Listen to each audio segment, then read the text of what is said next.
Halo guys, Assalamualaikum warahmatullahi wabarakatuh. Kembali lagi di channel saya, Diari PKH. Sahabat YouTube, bagaimana kabarnya hari ini? Semoga sahabat YouTube semua dalam keadaan sehat, tambah rezekinya, dan tentunya semakin sukses. Pada kesempatan kali ini saya akan menginformasikan kepada sahabat YouTube semua tentang 4 informasi utama PKH, BPNT, dan juga BST minggu ini. Di antaranya adalah ternyata ada ini di tanggal 15 Agustus tahun 2021. Nah, sahabat YouTube, kira-kira 4 informasi utama ini apa saja? Simak terus videonya. Jangan di-skip supaya tidak menimbulkan gagal paham. Bagi yang baru gabung dan baru kenal dengan channel Diari PKH, saya ucapkan selamat datang dan terima kasih banyak.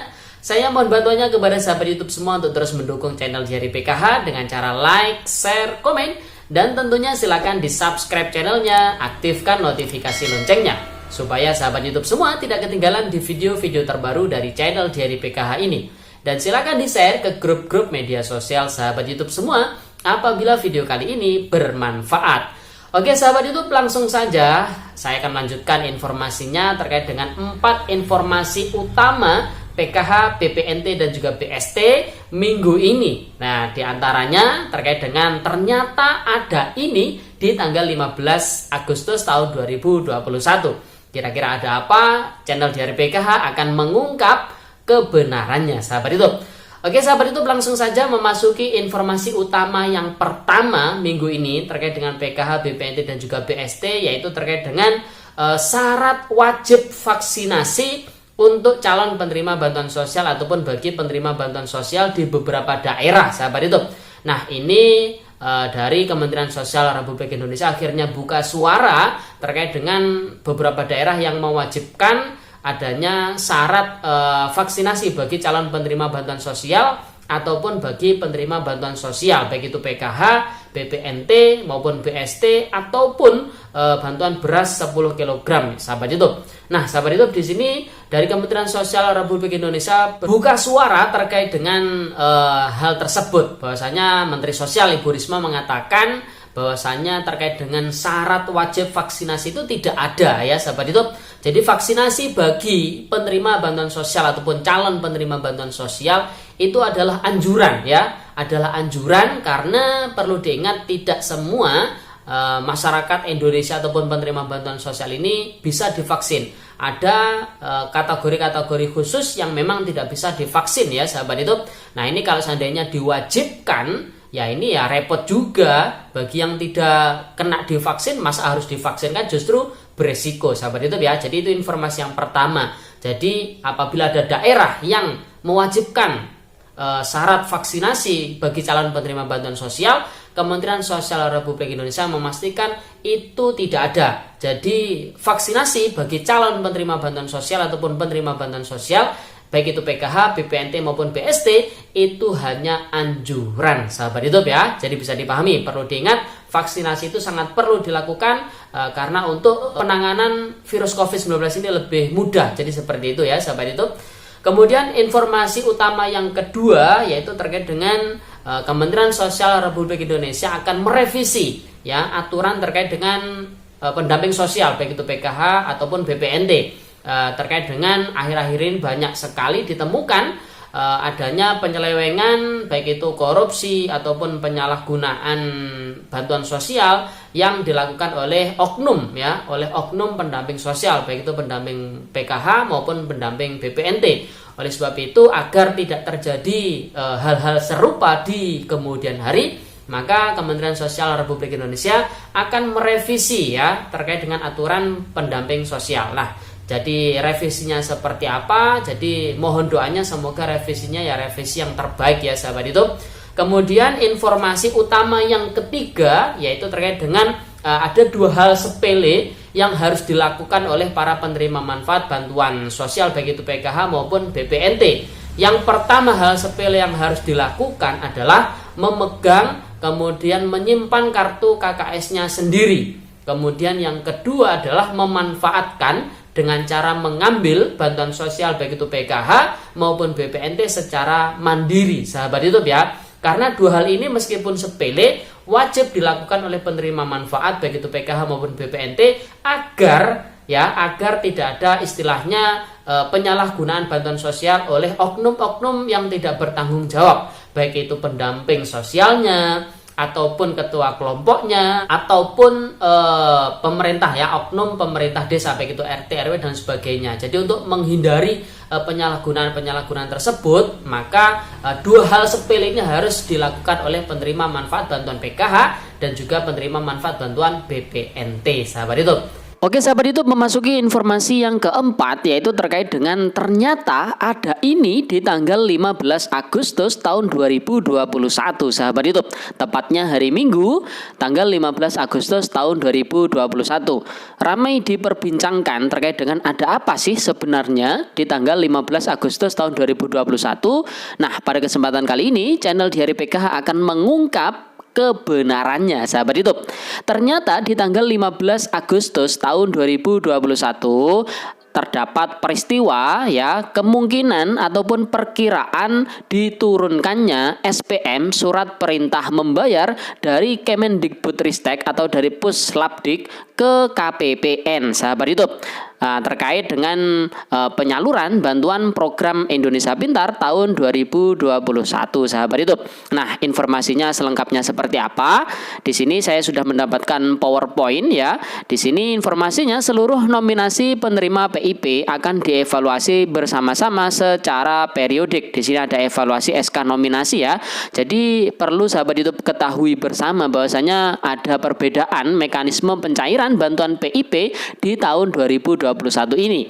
Bahwasanya di tahun 2021 ini pencairan PIP itu ada 2 SK. Yang pertama ada SK nominasi penerima PIP tahun 2021 dan ada SK pemberian atau SK penerima PIP tahun 2021. Perbedaannya, SK nominasi itu berisi daftar nama siswa-siswi yang rekeningnya masih belum teraktivasi, ya, sahabat YouTube, masih belum aktif. Sedangkan untuk SK penerima PIP atau SK pemberian PIP itu berisi nama siswa-siswi yang rekeningnya sudah aktif dan siap untuk disalurkan bantuan PIP-nya, sahabat YouTube. Rekening nominasi penerima PIP yang telah diaktifasi selanjutnya ditetapkan menjadi penerima PIP pada SK pemberian PIP. SK pemberian PIP berdasarkan nominasi penerima PIP yang telah mengaktifasi rekening dilaksanakan dalam 3 periode. Khusus kelas akhir hanya ada di periode evaluasi yang pertama. Nah, sahabat YouTube, jadi untuk SK nominasi ini dievaluasi secara periodik. Jadi ada 3 periode. Yang pertama, ya, periode pertama itu khusus untuk kelas akhir saja. Kelas akhir itu ada kelas 6 SD, ada kelas 9 SMP, dan ada kelas 12 SMA atau kelas 13 SMK yang ada 4 tahun proses pembelajarannya atau 4 tahun, ya, jenjang untuk SMK. Nah, sahabat YouTube, di sini untuk periode evaluasi pertama ini batas akhir ataupun dievaluasi SK nominasi itu pada tanggal 10 Juni atau cut off-nya, ya. Kemudian perkiraan SK terkait dengan penerima PIP itu tanggal 15 Juni perkiraan diturunkan, dan perkiraan surat perintah membayar dari Puslapdik atau Kemendikbudristek ke KPPN itu tanggal 20 Juni tahun 2021. Itu untuk periode pertama. Kemudian untuk periode yang kedua, ya, sahabat YouTube, itu cut off-nya atau akan dievaluasi pada tanggal 5 Agustus kemarin tahun 2021. Kemudian perkiraan SK pemberian PIP atau SK penerima PIP itu diturunkan pada tanggal 10 Agustus tahun 2021, dan kemungkinan SPM surat perintah membayar dari Kemendikbudristek ke KPPN itu akan diberikan sekitar tanggal 15 Agustus tahun 2021, sahabat YouTube. Nah, itu masih perkiraan, ya, karena hari Minggu kemungkinan itu adalah hari libur, ya, sahabat YouTube. Kemungkinan hari Seninnya tanggal 16 Agustus SPM akan diberikan ke KPPN, yang kemudian KPPN akan menerbitkan SP2D surat perintah penyaluran dana PIP, yang mana nanti SP2D itu akan diteruskan ke pihak bank penyalur, yaitu ada Bank Aceh atau Bank BSI, ya, untuk wilayah Aceh, kemudian Bank BRI dan juga Bank BNI. Sedangkan untuk periode evaluasi yang ketiga ya sahabat YouTube, ini cut off-nya atau akan dievaluasi ya SK nominasi itu pada tanggal 30 September. Ya, ini juga sekaligus sebagai batas akhir atau batas maksimal para penerima yang ada di SK nominasi itu melakukan aktivasi rekeningnya. Kemudian ini perkiraan SK pemberian atau SK penerima PIP itu pada tanggal 5 Oktober itu diturunkan. Kemudian perkiraan pemberian SPM atau penurunan SPM dari Kemendikbud ya, Ristek atau Puslapdik ke pihak KPPN itu tanggal 10 Oktober tahun 2021 sahabat YouTube ya. Nah, di sini bisa dipahami bersama terkait dengan batas akhir aktivasi rekening ya terkait dengan nama siswa-siswi yang masuk di SK nominasi itu batas akhirnya sampai dengan tanggal 30 September tahun 2021.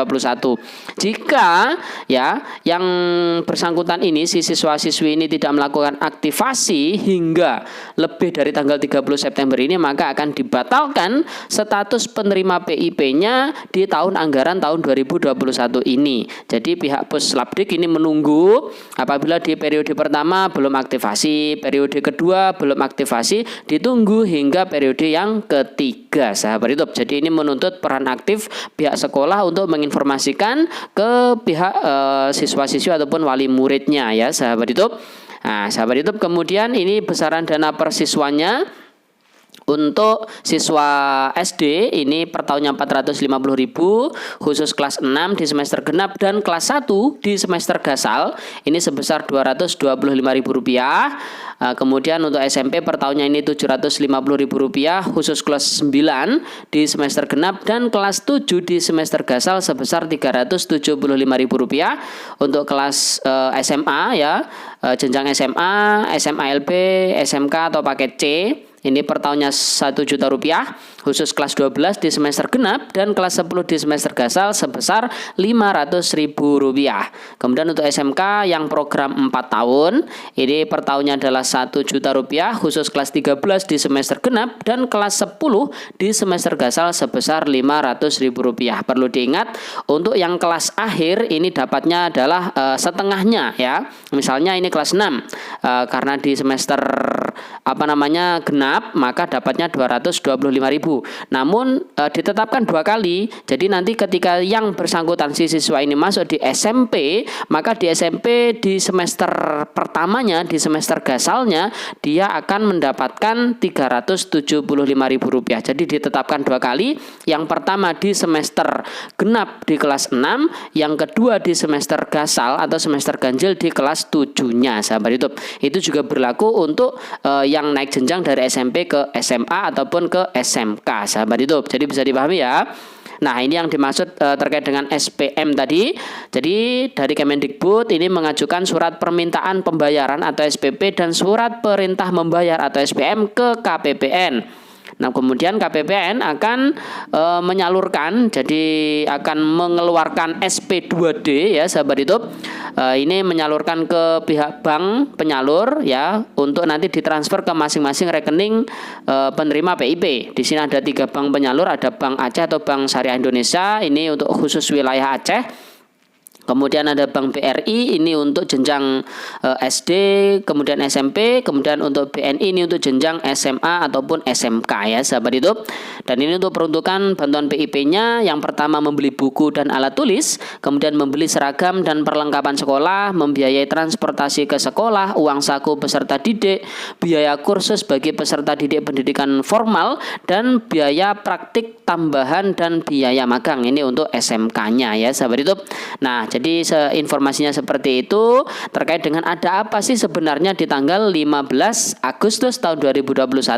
Di situ ada perkiraan diturunkannya SPM surat perintah membayar dari Kemendikbudristek atau Puslapdik ke pihak KPPN yang nanti kemudian KPPN akan menerbitkan SP2D yang akan diteruskan ke pihak bank penyalur yang kemudian untuk siap ditransfer ke masing-masing rekening peserta didik yang menerima PIP yang rekeningnya sudah melakukan aktivasi, sahabat YouTube. Jadi bersiap ya untuk para siswa-siswi yang sudah melakukan aktivasi rekening. Insya Allah di tanggal ataupun di bulan Agustus ini penyaluran bantuan PIP akan dilakukan. Oke sahabat YouTube, itu informasi pada video kali ini. Jadi ada 4 informasi. Informasi yang pertama terkait dengan vaksinasi, kemudian yang kedua terkait dengan revisi aturan terkait dengan pendamping sosial, dan yang ketiga ada terkait dengan 2 hal sepele yang harus dilakukan oleh penerima PKH untuk mengurangi ataupun untuk meniadakan penyalahgunaan penyaluran bantuan sosial, dan yang keempat terkait dengan ada apa di tanggal 15 Agustus tahun 2021. Oke sahabat YouTube, itu informasi pada video kali ini. Sebelum meninggalkan video kali ini, jangan lupa tinggalkan jejak dengan cara like, share, komen, dan tentunya silahkan di subscribe channelnya, aktifkan notifikasi loncengnya. Sekian, terima kasih, salam PKH, wassalamualaikum warahmatullahi wabarakatuh.